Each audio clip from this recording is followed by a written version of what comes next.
She begged for mercy, but the human knew what she really was. The chamber was silent except for the faint hum of the alien ship's engines. The air was heavy, thick, and carried the smell of burned metal. A row of guards stood still, their eyes fixed on the prisoner in the center. She was kneeling, her wrists bound in glowing chains that pulsed like living veins. Her skin was pale, almost white, and her silver eyes glimmered like cold glass.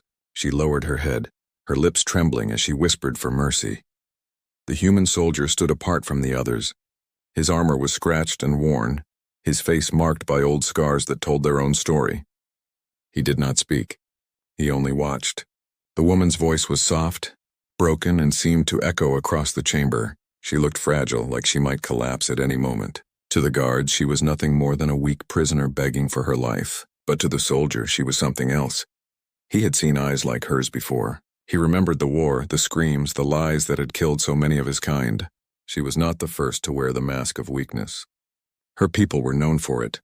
They tricked, they pretended, and when their enemies lowered their guard, they struck without mercy.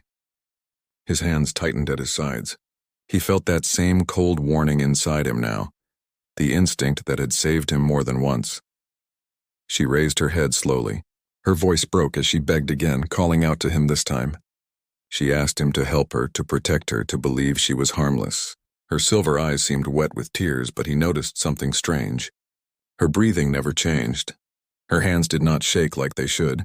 Even in chains, she carried herself too perfectly. The other guards whispered to each other. Some of them looked angry.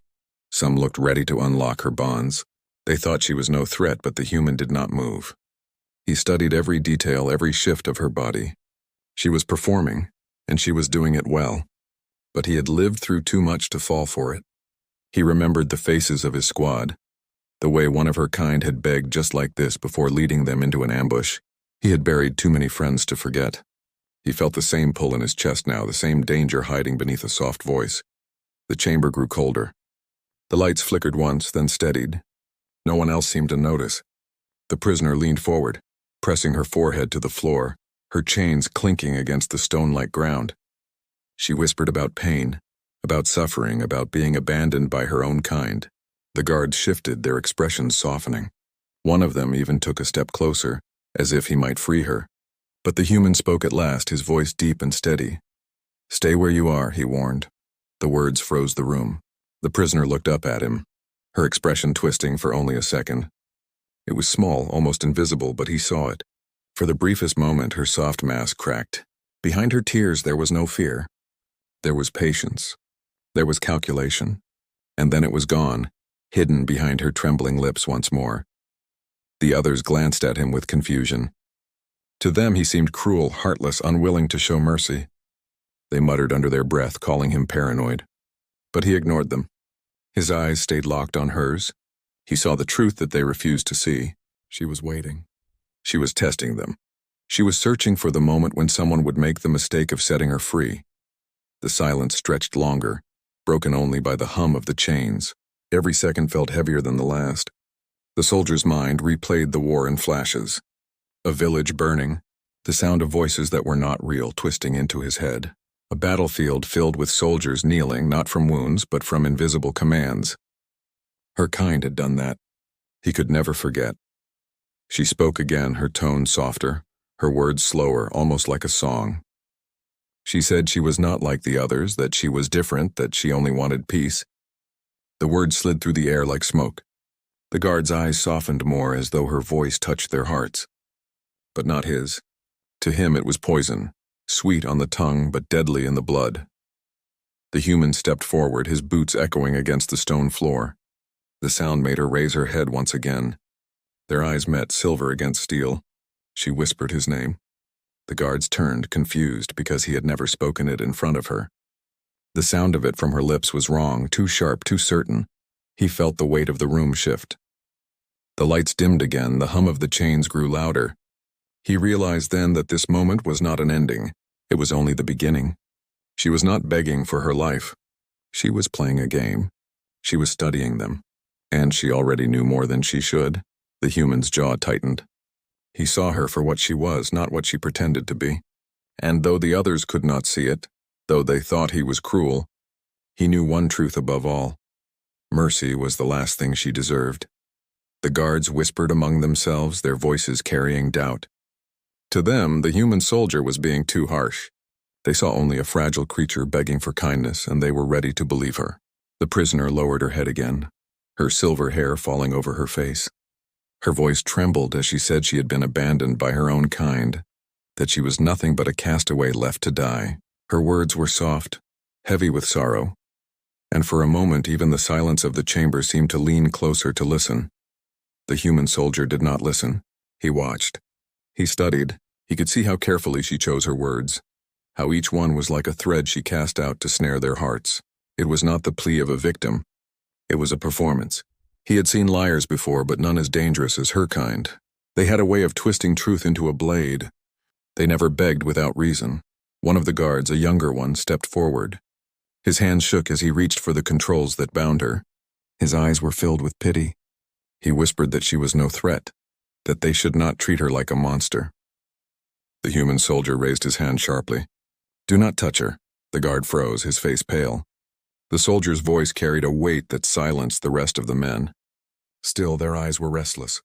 They wanted to believe the lie because it was easier than facing the truth. They wanted to see innocence where there was none. The prisoner knew this, and she used it. Her voice changed slightly.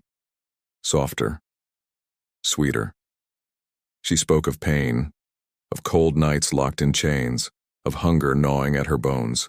She said she was powerless. She said she was afraid. The human soldier noticed again. Her body never shook, her breath never faltered.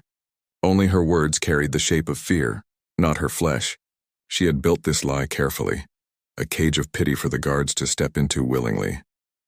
He remembered the old battlefield. He remembered his comrades kneeling, their rifles falling from their hands, their faces blank. He remembered the creature standing among them, smiling, pretending to be weak until it was too late. The soldier had survived that day because he had doubted, because he had seen the cracks in the mask. Now, standing in this chamber, he felt the same cold fire in his chest. She was not weak. She was not powerless. She was only waiting. The guards did not see it. They argued in whispers, saying the human was blinded by hatred, saying he had lost too much in the war and could no longer tell the difference between enemy and innocent. Their voices rose in anger until the chamber felt alive with tension. The prisoner kept her head lowered, her chains glowing faintly, her body still as stone. But her lips curved ever so slightly, the ghost of a smile flickering and then vanishing before anyone else could notice. The soldier saw it. He felt the truth sharpen inside him.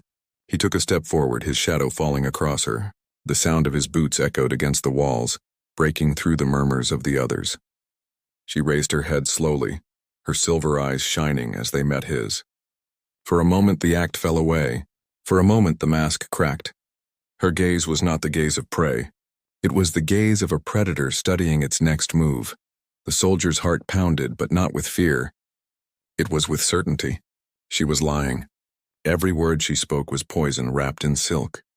He wanted to shout it, to force the others to see what he saw, but he knew it would not matter. Lies were easier to swallow than truth. They would believe her until it was too late. She whispered again, this time louder. She said she could not survive without mercy, that if they left her bound she would die. Her voice quivered like a dying flame. Some of the guards nodded to each other, ready to break the chains. The soldier stepped between them and her, his voice firm. "She is not what she says," he warned. "If you release her, you will not live to regret it." The chamber froze. The guards stared at him, some with anger, some with doubt. The prisoner tilted her head, her silver eyes unblinking, her lips parted as though she might cry. But behind that perfect face, behind the tears she pretended to carry, he saw the truth burning. The lie was working on them, but not on him. The lights above flickered once more, a faint hum running through the walls. The chains around her wrists glowed brighter, pulsing like they were alive. She bowed her head again, but this time her lips did not beg. They curved, hidden in the shadows of her hair. She was smiling, and the soldier knew the game had already begun.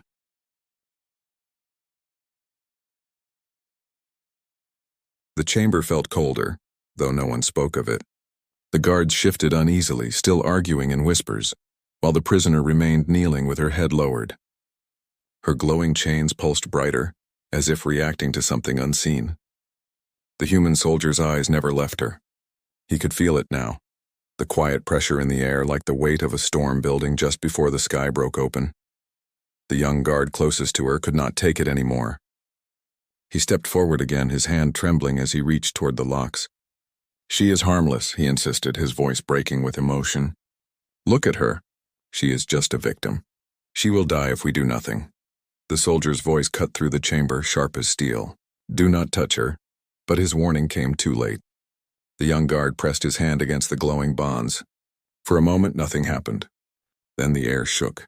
A sound, low and deep, rolled through the walls. It was not a sound made by any machine. It was a voice. The guards dropped to their knees at once, their eyes wide and empty. They clutched their heads as if something unseen had torn into their minds. The prisoner raised her head. Her silver eyes no longer wept. They burned.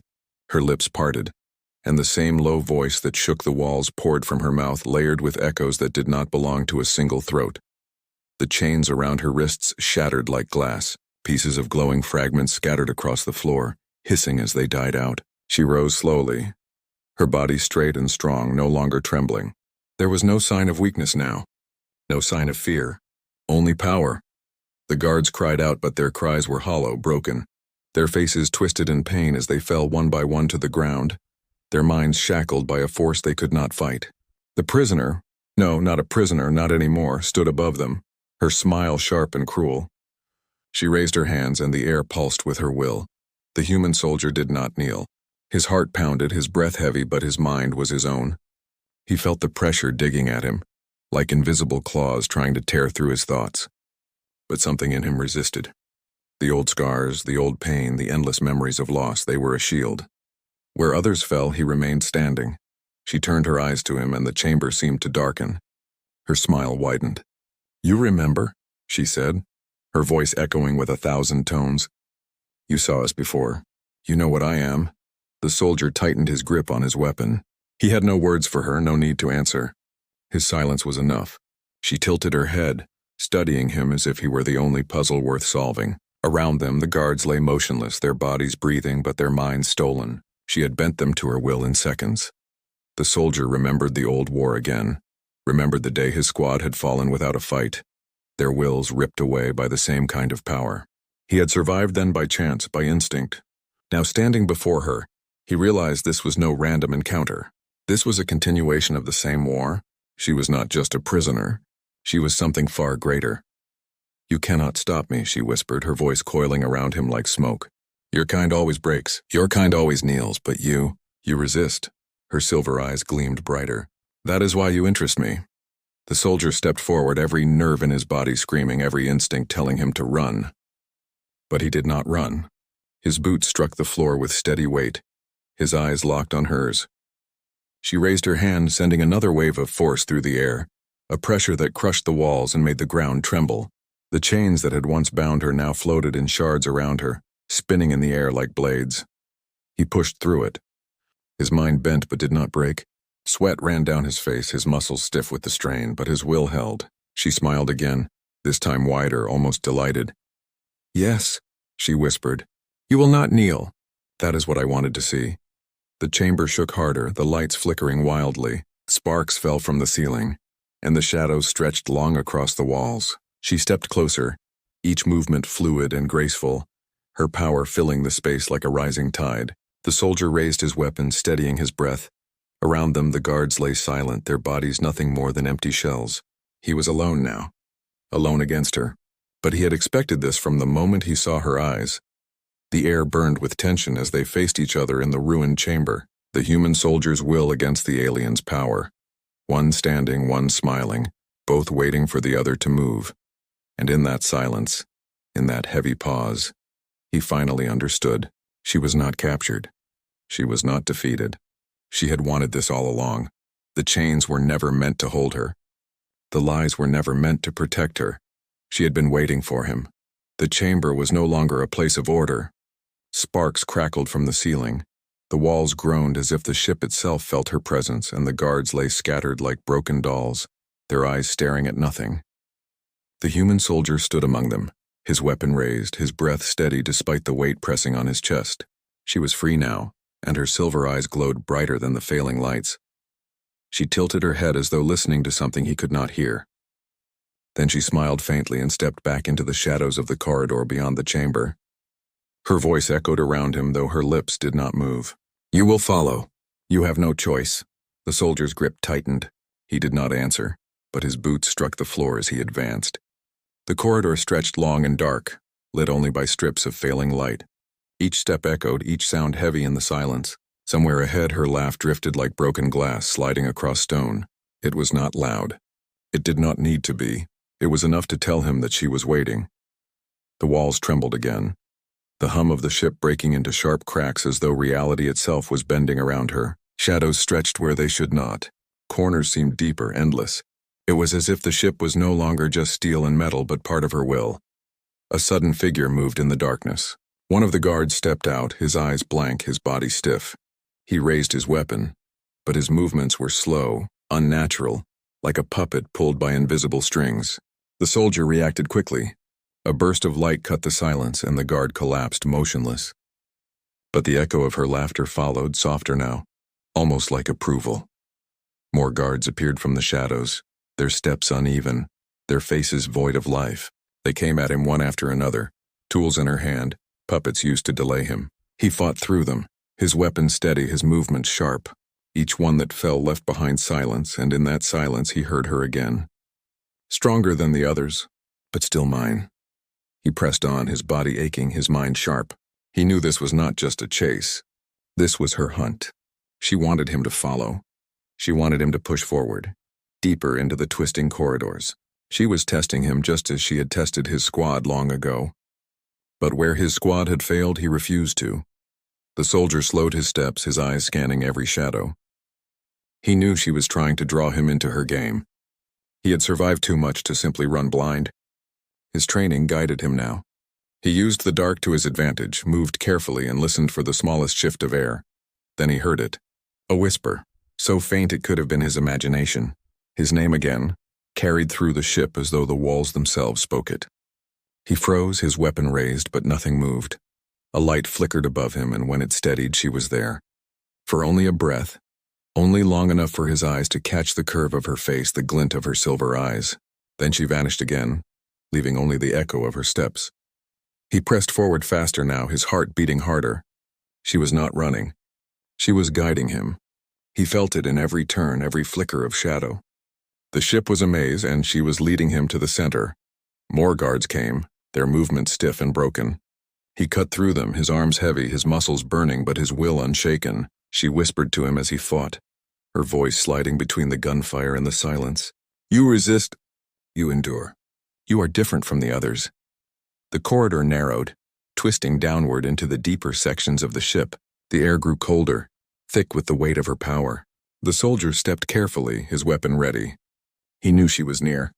He felt her watching. Then the corridor opened into a wide chamber, darker than the others. The floor was scattered with the remains of chains and broken walls, as though this place had been torn apart long ago. The soldier entered slowly, his eyes scanning every shadow. Her voice came from everywhere at once. "You came? Good." The lights flickered, and she appeared at the far end of the chamber. Her body glowed faintly, her silver eyes brighter than before. She did not kneel now, did not beg. She stood tall, her presence filling the space like a storm. "You are not like the others," she whispered, her smile sharp. "That is why I chose you." The soldier raised his weapon, his jaw tight. He said nothing, but the silence between them carried more weight than words. The chamber shook. The walls groaned as her power pressed against them, twisting metal and bending light. She raised her hand, and shadows rippled across the floor, reaching for him like living things. The soldier braced himself. The hunt was over. Now it was the fight. The chamber was alive with sound, though no one spoke. The ship groaned. The walls shook, and the lights above flickered like dying stars. She stood at the far end, her body glowing faintly, her silver eyes locked on him with a hunger that no chains could ever contain. Her smile was not the smile of a prisoner. It was the smile of a predator who had found the prey she wanted. The human soldier steadied his weapon, his breath slow, his heartbeat steady despite the storm building around him. He had walked this far through shadows, through puppets, through her endless games. Now it was only her and him, no masks, no lies. She raised her hand and the air bent. Shadows crawled across the floor, stretching toward him like living creatures. They twisted and snapped, clawing at the edges of his boots. He fired, the flash of light cutting through the dark, but the shadows only recoiled, then surged again. Her laughter echoed through the chamber, layered and deep, not belonging to a single voice. You fight. You resist. But you will break, like all your kind before you. The soldier pushed forward step by step, his boots striking the trembling ground. The shadows clawed at him, wrapping around his arms and legs, trying to drag him down. He grit his teeth and forced his body forward, every step tearing through the weight she pressed against him. His weapon fired again, sparks lighting the chamber, but she only smiled, her silver eyes unblinking. She spoke his name again, her voice soft this time, almost gentle. Do not fight me. I can give you peace. I can take away the pain that eats you every night. I can give you more than your kind ever offered. The soldier froze for a moment. Her voice cut deep, sliding past his armor, pressing against the old wounds inside him. She spoke of his squad, of their faces, of their last screams. She spoke of the nights he woke alone, the silence of their absence louder than any battle. Her voice carried every memory, every fear, every weakness he thought he had buried. But he remembered something else too. He remembered the moment when his squad had fallen because they believed the same soft voice, the same false mercy. He remembered the mask she wore, the tears that were not real, the trembling that was nothing but a trick. He remembered the truth he had carried since then. Mercy to her kind was death to his. He lifted his weapon again, his jaw tight, his eyes locked on hers. No. The word echoed louder than her whispers, louder than her promises. For the first time, her smile faltered. The shadows surged in anger, crashing against him like waves of black water. The chamber shook harder, metal cracking, sparks falling like rain. She screamed, her voice splitting into countless tones that shook the air. She poured her will into the ship, into the chamber, into him. But he did not kneel. Step by step, he forced his way closer, his weapon burning through the shadows, his will unbroken. She backed away slowly, her silver eyes narrowing as the cracks in her perfect calm began to show. You should have fallen, she hissed, her voice trembling with fury. You should have broken like the rest, but he did not. He pressed forward until they stood only a few paces apart. Her chains floated in the air around her, shards spinning like blades. Her glow flickered as if something inside her strained. Once more she tried the mask. Her body softened. Her voice broke. Her eyes glistened with false tears. She reached out her hand. Please, do not hurt me. I am not your enemy. I only wanted to live. The soldier stared at her. He saw the mask, the trembling, the weakness. He saw the same lie she had told from the start. And he saw the truth hidden underneath, sharp and cold. His finger tightened on the trigger. His voice was steady, hard as stone. You were never begging. You were waiting. Her silver eyes widened, the mask breaking apart at last. For the first time there was no smile, no pretense, only rage. The chamber exploded with light and sound as his weapon fired. The shadows screamed and collapsed, the air ripping apart as her form shook violently. Her voice rose in fury, echoing with 1,000 tones, but it cracked, it weakened, it broke. The glow around her shattered. The chains that floated in the air fell like dead weight, clattering to the ground. She staggered back, her silver eyes dimming, her voice fading into silence. The chamber grew still. The shadows retreated. The ship stopped trembling. The human soldier stood alone in the silence, his weapon lowered now, his breath heavy. The guards lay still on the floor, their minds broken but their bodies alive. Sparks fell softly from the ceiling, the only sound left in the vast emptiness. He looked down at her one last time. She was no longer a predator, no longer a prisoner, no longer anything but what she had always been. A lie. And in the silence, he knew he had been right from the very beginning. She had begged for mercy, but mercy was never what she wanted.